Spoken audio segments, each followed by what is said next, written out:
All right. Good afternoon. Are we? Oh, yes. Looks like we're coming in. Good.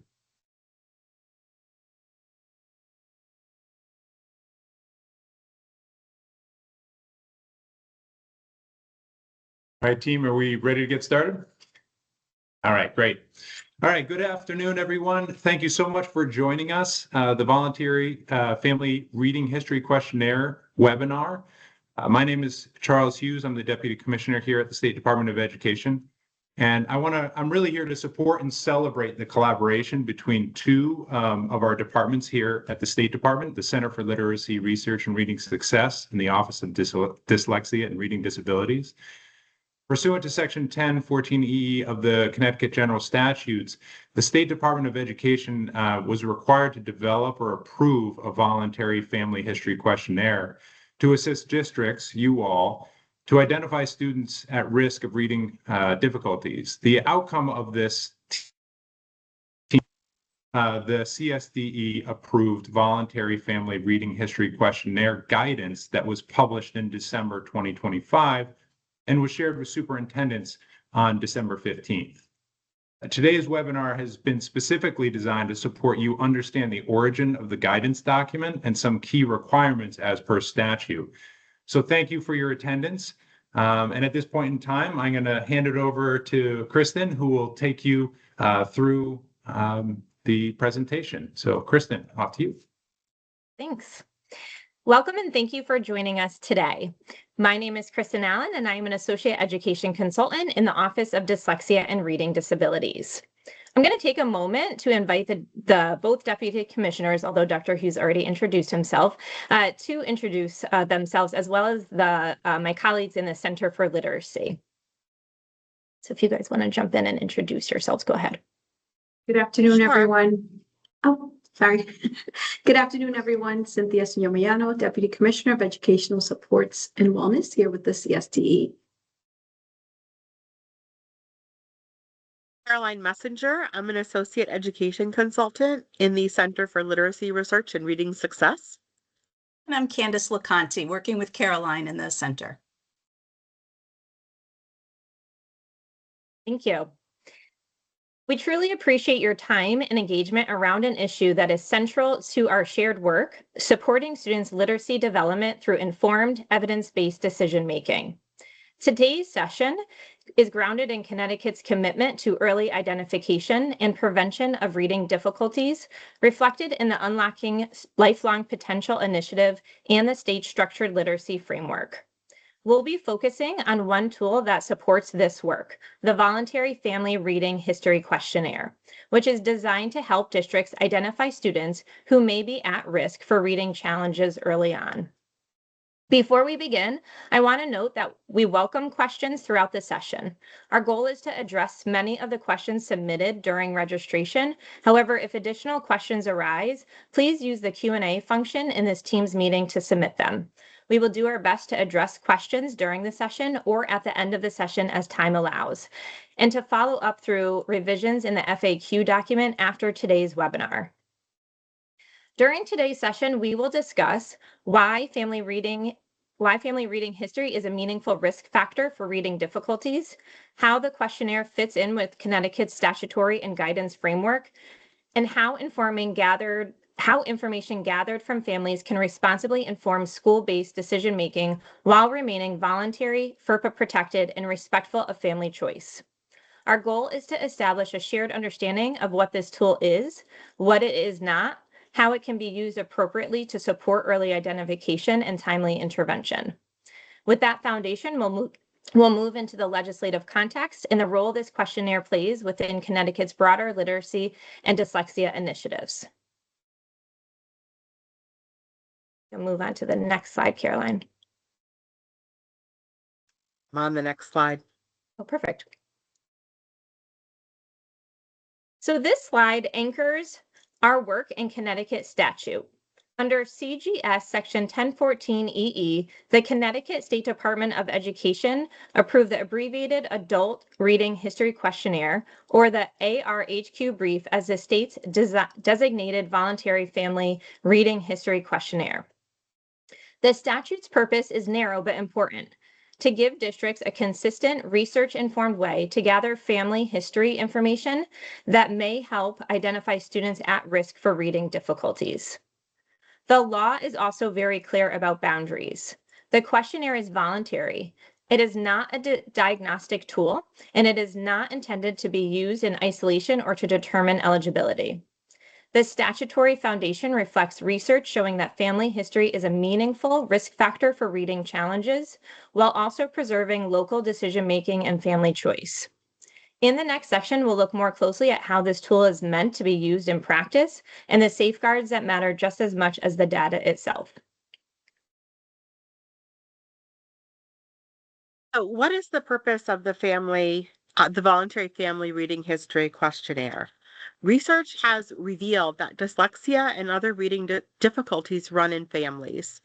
Early screening, coupled with early and effective intervention, can greatly reduce or even prevent reading proficiency challenges, including dyslexia. The purpose of the voluntary family reading history questionnaire is to be another tool for schools and districts to use in conjunction with universal screeners and assessments so that students can be identified earlier and receive intervention earlier to lessen or arrest reading challenges. While it is mandatory for districts to provide the questionnaire to families, it is not required that families fill it out. The information gained from this questionnaire can provide a meaningful data point. It will not diagnose or identify any reading disability, including dyslexia, in either the parents or the child. The department will not collect this data from districts, and the information provided on the questionnaire is protected under FERPA.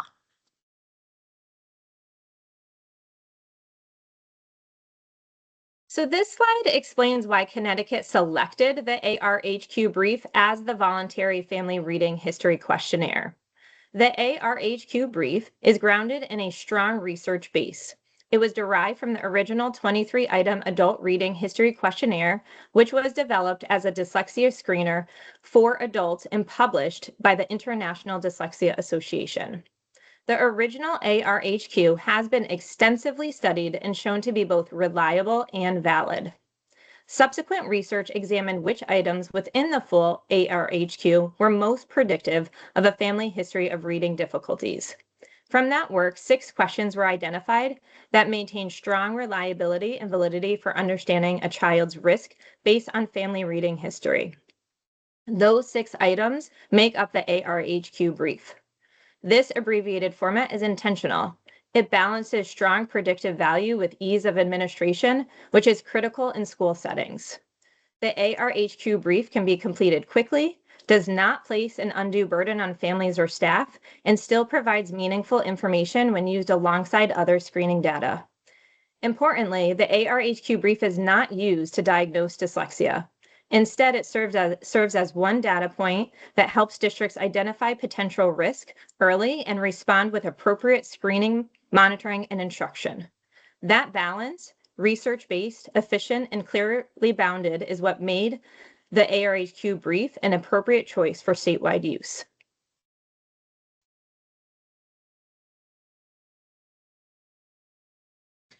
Right, so how shall districts disseminate the questionnaire? This school year, districts must begin to administer the questionnaire, which is the ARHQ brief. That means that districts must distribute it to families of their K-3 students. It is recommended that they do this during the winter universal screening process or as part of their parent-teacher conferences. Then the information collected should be triangulated with the information gathered from the K-3 literacy universal screening assessments and any other relevant assessment data. Again, we want to underscore that while it is mandatory for districts to distribute this questionnaire, it is not mandatory for families to complete it and send it back. For families, it is voluntary. Families are not required to complete it if they choose not to do so.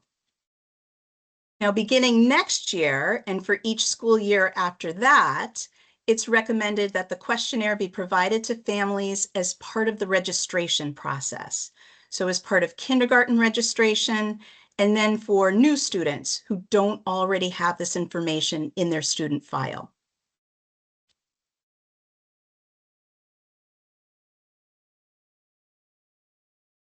Good. Okay, so where can this questionnaire be found? So we've posted this in multiple places throughout the Department of Education's website so that you can find it easily. First and foremost, it's housed on the webpage of ODRD, the Office of Dyslexia and Reading Disabilities, as you can see here.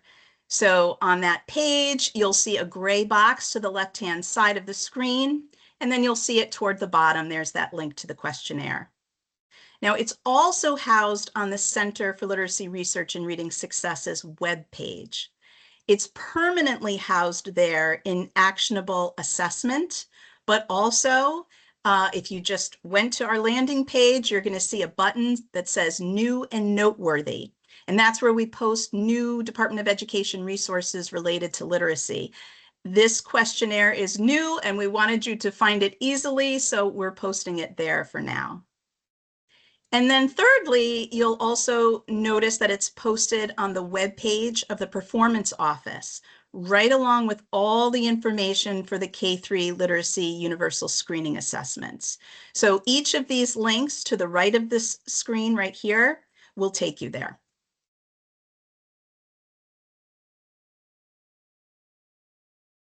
So this slide is really meant to orientate everyone before we dive into the details. When districts talk about the Voluntary Family Reading History Questionnaire, we're not referring to a single standalone form. Instead, the CSDE has developed a set of coordinated materials designed to support thoughtful, consistent, and responsible use of the questionnaire. The goal of these materials is to help districts understand what the questionnaire is, how it should be shared with families, and how information should and should not be used within a broader literacy system. This structure is intentional so that family history information is gathered in a way that is transparent, voluntary, and aligned with Connecticut guidance.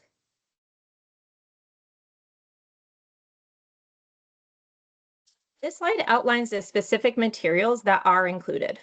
So first, as you know, there is a superintendent's letter which provides statewide context and clarifies the purpose of the questionnaire. This helps ensure consistent messaging at the district level. Second, the questionnaire itself, the ARHQ brief, serves as the tool families may choose to complete to share information about reading history. To support clear communication with families, the materials also include a sample family letter which districts can adapt to explain why the questionnaire is being shared, emphasize that participation is voluntary, and describe how information will be used. The question-by-question guide provides background, research, and suggested family-friendly language for each item on the questionnaire, helping educators understand why each question is included and what family responses may indicate about risk. Finally, the frequently asked questions document addresses common implementation questions, including voluntary participation, appropriate use of results, and confidentiality protections under FERPA. It's also important to note that the questionnaire and sample family letter are available in English, Spanish, and Portuguese, supporting broader access and family engagement. Taken together, these materials are designed to promote consistent, responsible implementation, ensuring that family history information strengthens early identification efforts without being misused or overinterpreted. Scoring the questionnaire to assess risk. Okay, how scoring works is very simple. There are 6 questions on the questionnaire. One of them is featured on the top of this screen. And each of these questions are scored from 0 to 4. So we add those 6 numbers together from the 6 questions to get a total out of 24. Then we divide that number by 24, multiply it by 100, and that turns it into a percentage. And that's the parent's risk score. Now, if both biological parents complete this, we score each one separately, and then we average the 2 percentages. And that average becomes the student's family risk score. Now, here's the key part. If the score is greater than 32%, that suggests that the student might be at higher risk for reading difficulty due to family history. This doesn't diagnose dyslexia. It just tells us that we should pay closer attention and review the student's universal screener results and classroom performance and any other relevant data. Now, once scored, the information is reviewed with the data team, and then it goes into the student's confidential file. It's just one helpful piece of data that supports early identification and intervention, and that's it. It's quick, it's simple, and very useful. One of the documents that accompanies the voluntary family reading history questionnaire breaks down each question being asked. The first piece of information available is the background for the question. Why is it being asked in the first place? Next, the document offers an explanation of what the question is asking in family-friendly language. Should parents or families need further clarification about a question, districts and schools have a resource to assist in an accurate explanation. Finally, research that supports why that question is being asked is provided so that it can be easily accessed should you need it. This resource is available to assist in facilitating a conversation between districts and schools and families so that accurate information can be collected. Also included is a sample letter to families that districts and schools can personalize. This letter is designed to provide accurate information about the questionnaire, its purpose, and what districts and schools can do with the information. It also provides directions for completing the questionnaire, when to return it to the district, and who will be available to answer questions about it. This letter, like the questionnaire itself, is available in English, Spanish, and Portuguese. They are included in the packet of information available on the ODRD website, the Center website, and the Performance Office website. Unfortunately, it is not available in Arabic or other non-alphabetic languages, as right now there is not yet sufficient evidence to support its use in those languages. Right now, it is not advisable to translate the questionnaire or the letter into a non-alphabetic language.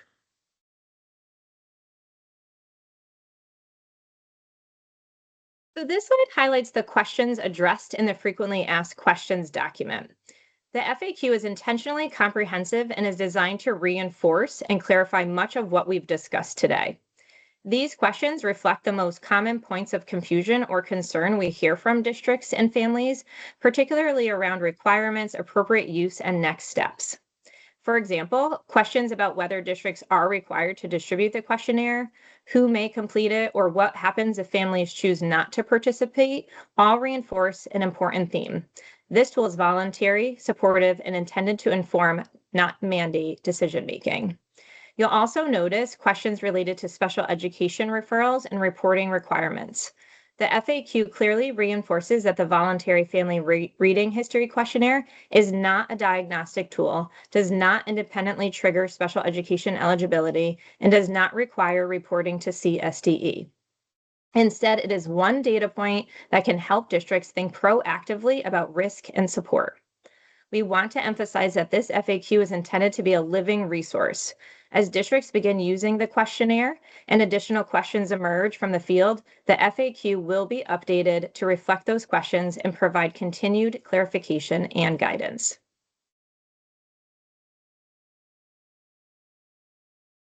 And so as we wrap up, we want to emphasize that you are not expected to navigate this work on your own. Supporting early literacy and the thoughtful, appropriate use of the voluntary family reading history questionnaire is a shared effort, and our team is here to support you as questions arise. This slide highlights key contacts at the CSDE who can help answer questions, provide clarification, or talk through implementation considerations. Whether your questions relate to statutory guidance, appropriate use of the questionnaire, or broader literacy supports, we encourage you to reach out to any of us listed here. We work closely together and coordinate our responses to ensure districts receive consistent, aligned guidance.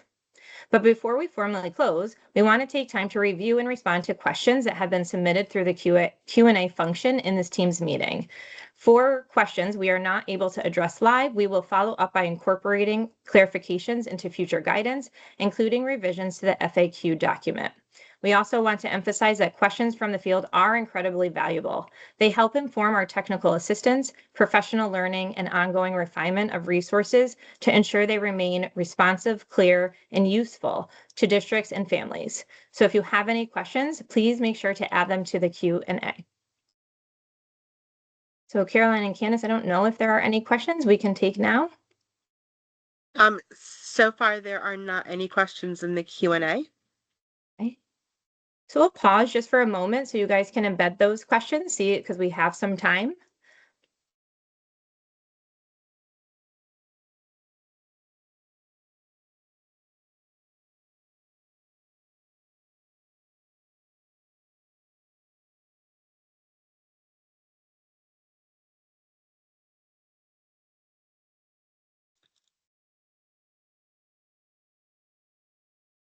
Okay, so we have one question here in 2026-27.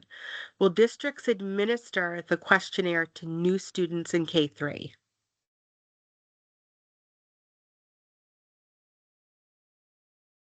Yes. Yes. So I think on this slide, and this is included in the FAQs as well, that beginning in the 26-27 school year and for each school year thereafter, it's recommended that the questionnaire be provided to families as part of the registration process for kindergartners, as well as for students new to the district or school who do not already have this information in their student file. Yeah. And if you have the FAQs in front of you, you can find that information at the bottom of page 7. Good question. Great question. I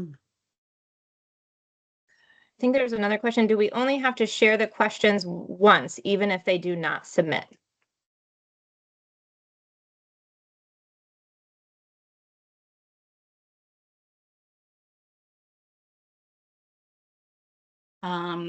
The legislation is to mandates the distribution. That is a choice beyond that the district can make because it is voluntary on the part of families.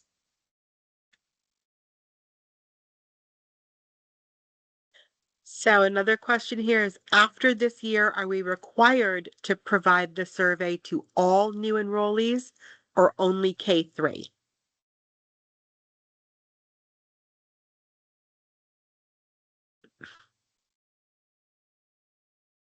So I believe the legislation only discusses K-3. Yeah, I'm going to refer you. Go ahead. Go ahead. I was just going to say, I'm also going to, I know you don't all have the FAQs in front of you, but when you are able to see the FAQs at the bottom of page 7, it clearly it speaks to exactly what Caroline was in the middle of saying. It's for K-3, and then going forward for students new to the district, it's a K-3 initiative. Okay. And as a former special education teacher, I would just add that if you are, concerned about a student's literacy development and you are going through the PPT process and do want another data point, something that's often already done during that process is asking the families, what their experiences were like in school. So you can use this tool if you would like to gather that information from those families as well as part of that process, because I know districts are already doing that. There's another question. Will this recording or a copy of this be sent? Yes, there will be a recording available for you to review whenever you need to. It'll be posted, I believe, on our respective websites, Kristen. Yes, correct. There's another question. Will the CSDE make a form that we should populate parent survey results that we put into the student's academic cumulative folder, or we just make one ourselves? The CSDE will not be making a form to populate survey results. I believe in the frequently asked question document, it talks about being able to upload a document into the platform you use to gather parent information. And so that's what we're leaving that up to the districts in their autonomy. Yeah. And in the FAQs, that's on page 8. The sample letter there was a where do we get the sample letter, and it's right in that link. I don't know if we could backtrack to Candace's slide, but all of on the Office of Dyslexia, the Center and the Performance Office, if you go to the link, all of these supplemental materials can be found within those links. It is available in one download, so you don't have to go searching for all of these individual documents. They're all contained in one PDF.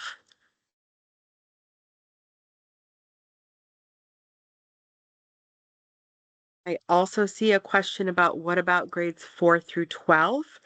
The legislation only discusses K-3. And I see a question about do we expect districts to distribute hard copies or can it be digitized?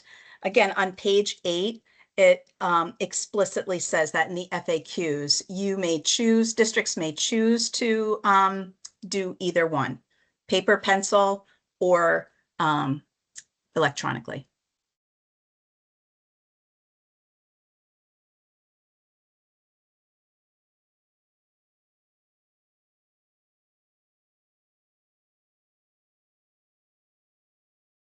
I think that does it so far for questions. Anybody?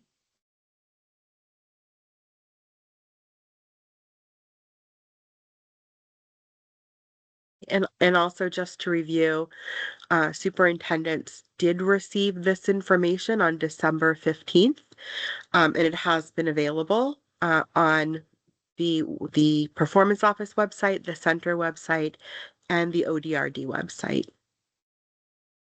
We have a new question. I see that it is available in English, Spanish, and Portuguese. Are there any other languages available or guidance if we have another language needed? Oh, Caroline, you should take this one. You covered that. Okay, I'm happy to. We offer the questionnaire in English, Spanish, and Portuguese. Spanish and Portuguese are the numbers 1 and 2 languages spoken in our state.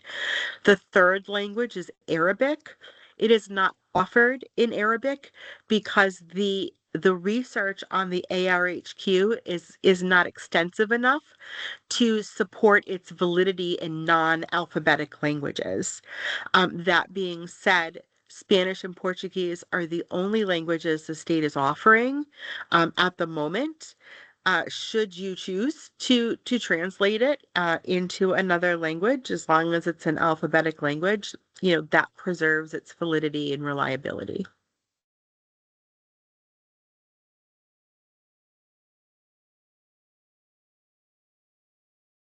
Any other questions that we can answer for you? Just a reminder to use the Q&A feature if you do have a question. That's the only way we can see.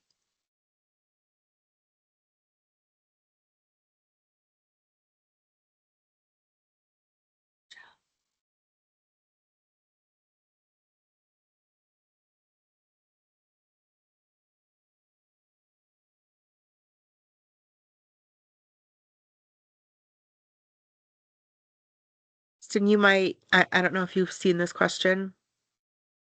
Yeah, do you want to read it and then I'll reference that question in the FAQ? Sure. The answer to the FAQ about child find is vague. Are there any legal obligations specific to the results of this survey for special education or MTSS?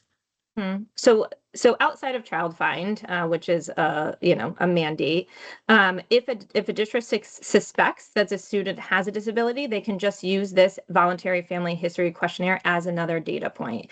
There is no legal obligation in terms of making determinations based on the outcome of the voluntary family reading history questionnaire. It's supposed to just be used as a tool to triangulate with other data points to make decisions. Melissa, And that Dr. can be Hickey? found on page 9 of the FAQ. Dr. Hickey? Hi, I'm Melissa Hickey. I'm the director of the Center for Literacy Research and Reading Success. We are doing this in collaboration with the Office of Dyslexia and Reading Disabilities. Thank you all so much for coming today. I just want to clarify with the dissemination. The intent is that when a student registers, this information is collected. That student could come in 6th grade if you've never had them before. The student could be coming in kindergarten. So what we're saying is for K3, blanket the K3, and it's actually addressed in the FAQ, which I know our wonderful presenters have been directing people back to the FAQ, but it does say in there that all students need to have this information, or their families need to have been sent this voluntary family reading history questionnaire. It is voluntary on part of the families if they want to fill it out or not. So that has been addressed here as well. Just another interesting tidbit, the suggested assessment time by the assessment office did start December 8th, and this information was sent to superintendents on December 15th. So I just wanted to mention that as well, and was posted on that day as well. So were there any other questions that I can help assist in clarifying? Candace, I know that you have the FAQs open. I know you all do, but would you mind reading that specifically, the one about the dissemination? And because when you read the legislation, you'll see it doesn't pinpoint a certain grade. It just is saying that all families need to have the opportunity to fill this out. Thank you. Sure. Bottom of page 7. Yep, on page 7, right at the bottom, there's 2 questions. One is, when shall districts begin using the questionnaire? And it kind of goes into it there. Beginning in the 2025-2026 school year, districts shall start administering the voluntary family reading history questionnaire. It's recommended that districts distribute it to families as part of the winter universal screening process for students in grades K3 or to families during conferences. It's important to remember that the question is voluntary. Families are not required to complete it if they choose not to. But then it goes into what happens in 2025, in the 2026-2027 school year, and each school year thereafter. It's recommended that the questionnaire be provided to families as part of the registration process for kindergartners, as well as for students new to the district or school who don't already have this information on file. Thanks. So that could mean any grade. If you get a 12th grade student who comes in new, then this is provided to that family so that you can, as Kristen was saying, triangulate those data and have additional information on the student. I do also notice that Erin Grasso's hand has been up. I don't know if you would prefer she put her question in the chat for everyone to see, or I don't think there's a way we can pull her off of into a speaking role. We cannot. So Okay. if she could put her question in the Q&A, that would be really helpful. Awesome. Thank you.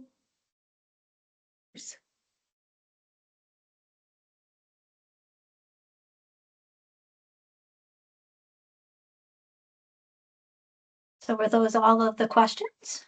I think it is. I believe so. Caroline, do you want to go to that last slide? I would be happy to. And if you want to just jump one more. Sorry. No, that's all right. So we want to thank you again for taking the time to join us today and for your engagement in this important work. We appreciate your thoughtful questions, your commitment to supporting students and families, and your willingness to reflect on how tools like the Voluntary Family Reading History Questionnaire can be used responsibly and effectively.